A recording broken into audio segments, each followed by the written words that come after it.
முதல் நாளையே அதிரடி ஆட்டத்தை தொடங்கிய டொனால்ட் ட்ரம்ப். அமெரிக்க அதிபர் ட்ரம்ப் அந்நாட்டு நீதிபதிகள் சிலர நீக்கி உத்தரவு போட்டிருக்காரு. அமெரிக்க நீதித்துறையில் இருக்கக்கூடிய நீதிபதிகள், நீதிமன்ற குழுவில் இருக்கக்கூடிய நீதிபதிகள், அவங்க அல்லாத வேறு சில அதிகாரிகளை ட்ரம்ப் நீக்கியிருக்காராம்.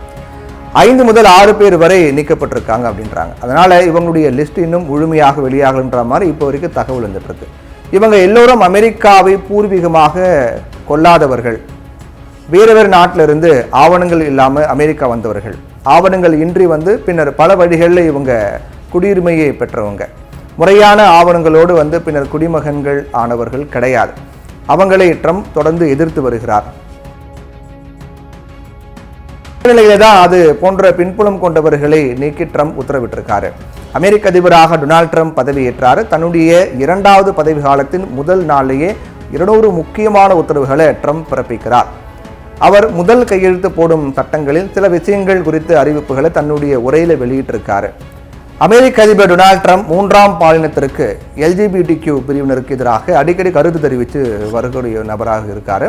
அந்த வகையில் அவர் இப்போ எடுத்திருக்கக்கூடிய முடிவு ஒன்றும் பெரிய அளவில் கவனம் பெற்றிருக்கிறது. அதன்படி பார்த்தோன்னா FBI அமைப்பில் இருக்கும் பாலின இன ரீதியிலான துறையை மூட முடிவு செஞ்சிருக்காரு.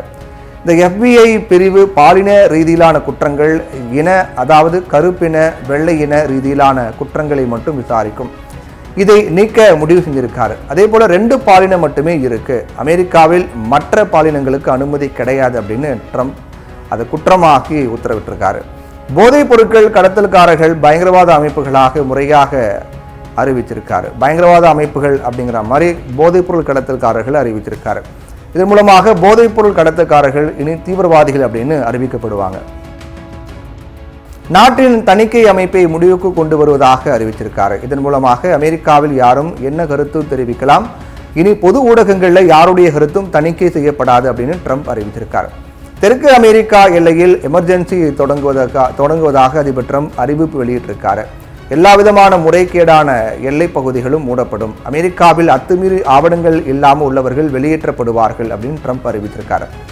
தெற்கு அமெரிக்க எல்லை என்பது மெக்சிகோ யுனைடெட் ஸ்டேட் எல்லை ஆகும். மெக்சிகோவையும் அமெரிக்காவையும் பிரிக்கும் சர்வதேச எல்லை தான் அமெரிக்காவின் தெற்கு பார்டர் ஆகும். ஒவ்வொரு ஆண்டும் சுமார் 350 மில்லியன் மக்கள் இந்த பகுதியை ஆவணங்கள் இல்லாமல் கடந்து அமெரிக்கா உள்ள நுழைகிறாங்க. இங்கே ஏற்கனவே பெரிய பெரிய கம்பி வேலிகள், மின்சார வேலிகள் இருக்கு. அதை மீறி மெக்சிகோவில் இருந்தும் குஜராத்திகள் கூட மெக்சிகோ வழியாக அமெரிக்காவுக்குள்ளே வராங்க. இவங்களை தடுக்கும் விதமாக தெற்கு எல்லை பகுதியில் ட்ரம்ப் எமர்ஜென்சி கொண்டு வர முடிவு செஞ்சிருக்காராம். அவர் பிறப்பித்த 200 உத்தரவுகளில் தூக்கு தண்டனை நிறை தொடர்பான உத்தரவு ஒன்று. அதன்படி ஒரு குற்றவாளி மரண தண்டனைக்கான குற்றத்தை செய்து இருந்தாலோ அல்லது அமெரிக்காவில் அத்துமீறி குடியேறி உள்ளவர்கள் பெரிய குற்றங்களை செய்திருந்தாலும் அந்த குற்றத்திற்கு மரண தண்டனை விதிக்கப்படலாம்.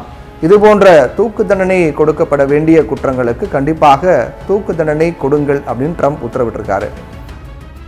ஒவ்வொரு கவுண்டியிலும் இருக்கக்கூடிய விதிப்படி ஒரு குறிப்பிட்ட எண்ணிக்கையில் மட்டுமே தூக்கு தண்டனை கொடுக்கப்பட வேண்டும். ஆனால் அந்த விதிகளை டொனால்ட் ட்ரம்ப் இப்போ அந்த விதிகளை பின்பற்ற வேண்டாம், எத்தனை பேருக்கு வேண்டுமானாலும் தூக்கு தண்டனை கொடுக்கலாம், இதுக்காக நாடு முழுக்க விஷ ஊசிகளை தயார் நிலையில் வைத்திருங்கள் அப்படின்னு ட்ரம்ப் ஒரு அதிரடியான உத்தரவு போட்டிருக்காரு.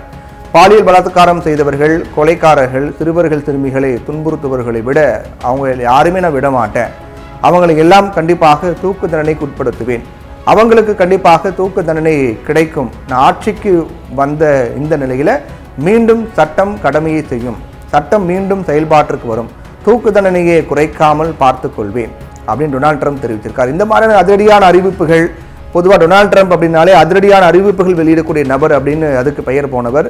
இனி வரக்கூடிய நாட்களில் என்ன மாதிரி செயல்பாடுகளுடைய செயல்பாடுகளாக இருக்க போகுது அப்படிங்கிறத நம்ம பொறுத்திருந்து பார்க்கலாம்.